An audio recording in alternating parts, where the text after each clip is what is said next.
Hola a todos y a todas. Hoy vamos al encuentro de dos personas excepcionales. Patricia Aguilar, antigua alumna con vocación filosófica desde siempre y gran actividad científica, que nos presentará a Audre Lorde, una filósofa poetisa. Vamos al encuentro y vamos a escucharlas. Seguidme.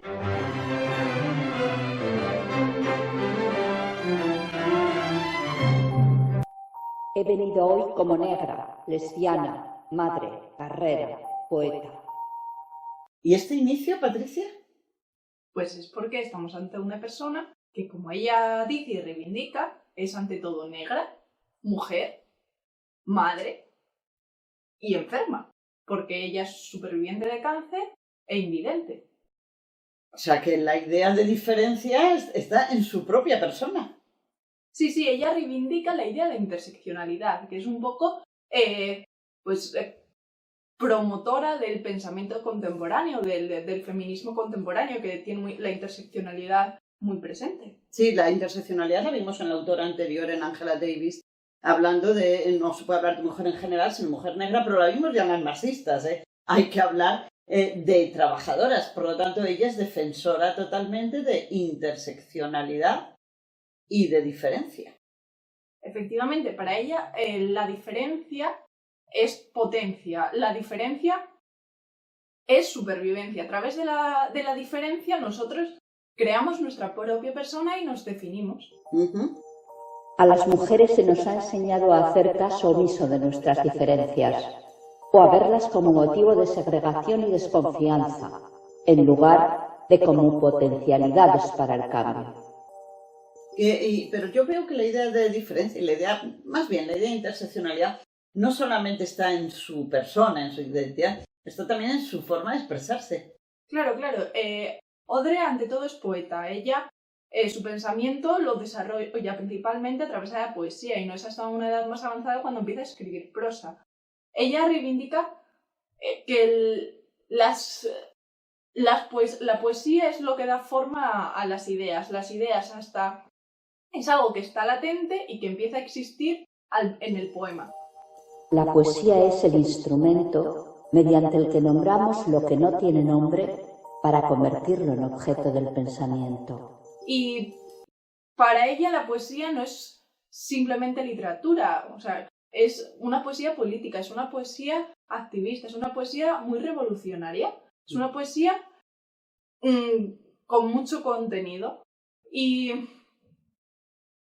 es un poco una manera de ir en contra del mundo blanco occidental que siempre ha separado la mente de los sentimientos, y para ella la mente y los sentimientos no entran en ninguna clase de conflicto, que es lo que le han enseñado siempre en la sociedad en la que vives, sino que están en comunión y coexisten, y principalmente lo que a ella le permite expresar esa coexistencia es la poesía, y reivindica la expresión de las mujeres a través de la poesía. Y sobre todo de unas mujeres, de una clase concreta. Claro, porque ella dice que, como dice que Virginia Woolf dice que necesitamos un cuarto propio para poder escribir. Pero aquí viene Audre y dice, bueno, un cuarto propio, pero para poder escribir prosa en concreto, además de un cuarto propio, necesitas tiempo y dinero para poder comprarte mucho papel, una máquina de escribir y acceder a formación.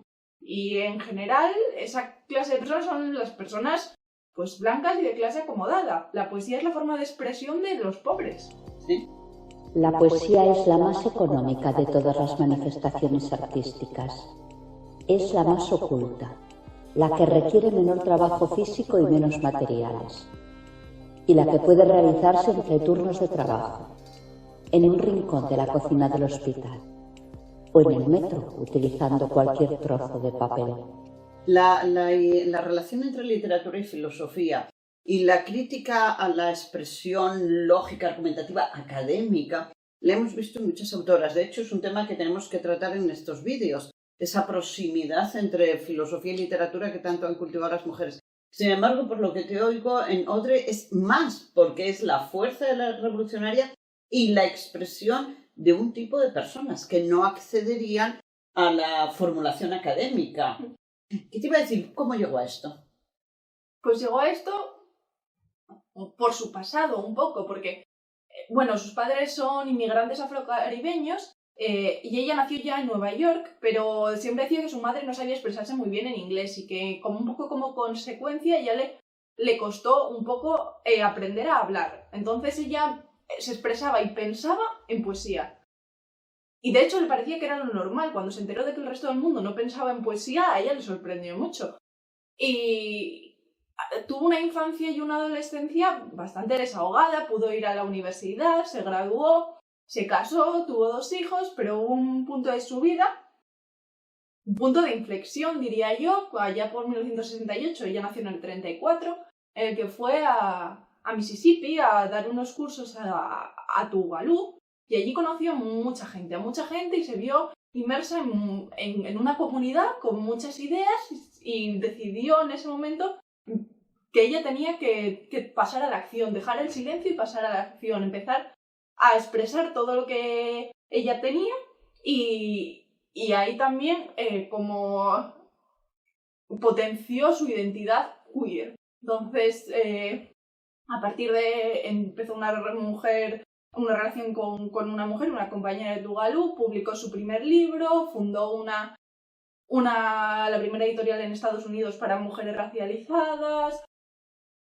fue precursora del movimiento afroalemán y fundó asociaciones para la defensa de las víctimas de la violencia de género, para la defensa de las víctimas del apartheid y, ante todo y siempre, desarrolló un activismo a través de la docencia. Es decir, defendió salir del silencio. Efectivamente. Y salir del silencio también en su propia obra filosófica e introducir todos estos sentimientos de ira y de rabia formando parte del pensamiento que expresaba poéticamente. Tú nos has traído uno de los libros, El unicornio negro, en donde expresa todas esas ideas, le da forma a las ideas a través de la poesía. Es una tarea difícil. Pero esto tiene una fuerza revolucionaria muy importante y sobre todo también para el feminismo.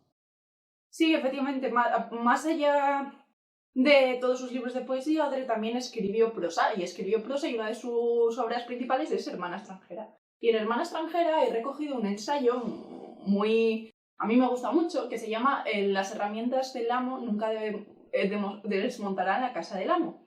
Y ella pronunció este discurso por primera vez en una conferencia a la que la invitaron, que era una conferencia sobre el segundo sexo en lo personal y lo político. Y llegó a esa conferencia y se dio cuenta de que en el programa solo estaban ella y otra mujer negra invitadas exclusivamente para hablar sobre ser negras. Porque las mujeres negras parecía ser, o por lo que parecía y pensar la gente, solo pueden hablar de ser negras. El resto de las mujeres blancas pues hablaban de Rusia, de hambre, de ser amas de casa, pero no, las mujeres negras hablaban de ser negras. Entonces a ella, pues eso le pareció muy mal y en esta conferencia pues quería hacerles ver a las mujeres blancas que si pretendéis crear alguna forma de teoría académica sin tener en cuenta la voz de las personas pobres, las personas negras, las enfermas, las discapacitadas, lo lleváis muy mal, porque sin la voz de estas personas no vais a crear nada. Porque las herramientas del amo nunca desmontan la casa del amo. Quizá nos permitan obtener una victoria pasajera siguiendo sus reglas de juego, pero nunca nos valdrán para efectuar un auténtico cambio.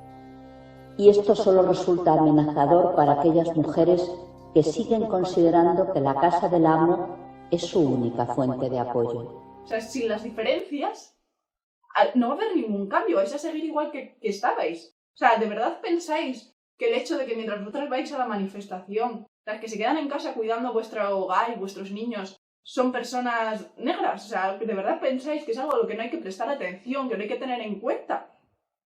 Y es un poco lo que ella reivindicaba aquí, que las mujeres negras, las mujeres blancas, dejando un poco de lado las diferencias, viéndolas como algo de lo que tener miedo, estaban cayendo en la trampa del mundo patriarcal. Claro, hace una crítica muy fuerte al feminismo blanco porque acaba heredando la hegemonía que en otro momento tuvieron los hombres también, incluso con la idea universal de la mujer Detrás de la mujer hay mucho, como tú decías, detrás de las que van a las manifestaciones quedan las que quedan en casa cuidando de la casa.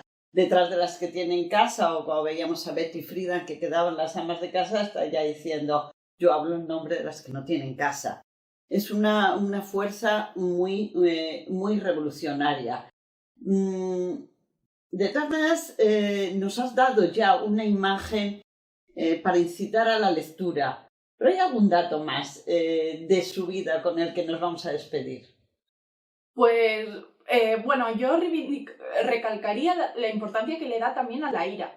A la ira en su mensaje. Ella dice, hay una cosa que es el odio que los que nos oprimen tienen hacia nosotros, pero después, aparte del odio, está la ira, y la ira es algo que podemos utilizar a nuestro favor. Ella dice que su lucha contra el racismo nace de la ira, y que lo que la define a ella personalmente en su más interior, su yo personal, es la ira. Se siente muy orgullosa. La ira es la fuente de su poder. Que nos han enseñado a temer la ira, a sentir culpa. La culpa nos lleva a la inacción. O sea, la ira, asociada a la diferencia, puede llevar al cambio.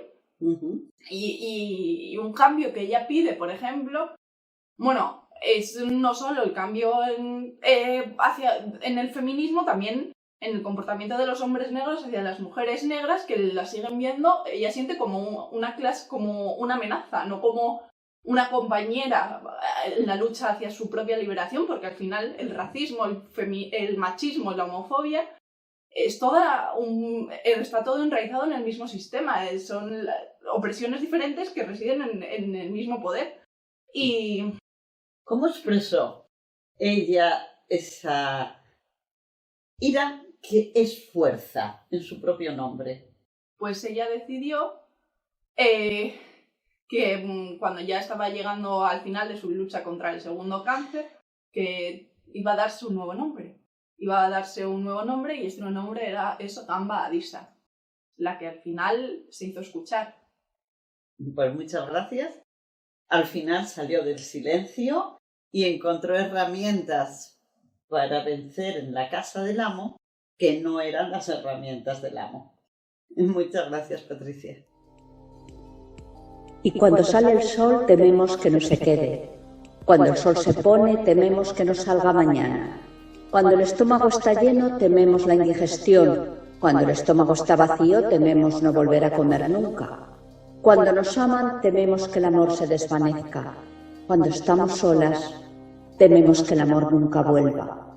Y cuando hablamos tememos que nuestras palabras no se oigan ni sean bien recibidas. Pero cuando callamos aún tememos. Así que es mejor hablar, recordando que nunca se esperó que sobreviviéramos.